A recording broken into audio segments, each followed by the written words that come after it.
کبھی اپنے آپ کو کسی ایسی بات سے لا علم نہ رکھنا جس کے جاننے کی زندگی کے کسی موڑ پر بھی تجھے ضرورت پیش آ سکتی ہے۔ جن کے حقوق آپ کے ذمے ہیں اس کو پوری ذمہ داری کے ساتھ پورا کرو۔ مسلمان سے دشمنی اللہ تعالیٰ کے احکامات کی خلاف ورزی کے مترادف ہے۔ عام لوگوں کی نظروں میں خود کو کبھی بے وزن مت بناؤ۔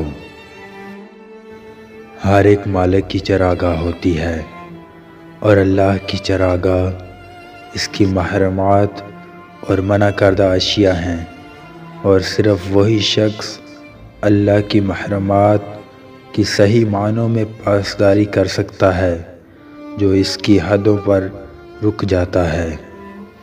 لوگوں سے ملاقات کے وقت سلام میں پہل کیا کرو اور آپ کا انداز کلام انتہائی مہذب اور شائستہ ہونا چاہیے، اور اہل خیر کے ساتھ محبت سے پیش آیا کرنا، اور اہل شر کے شر و فساد سے بچنے کے لیے ان کی خاطر مدارات کیا کرو۔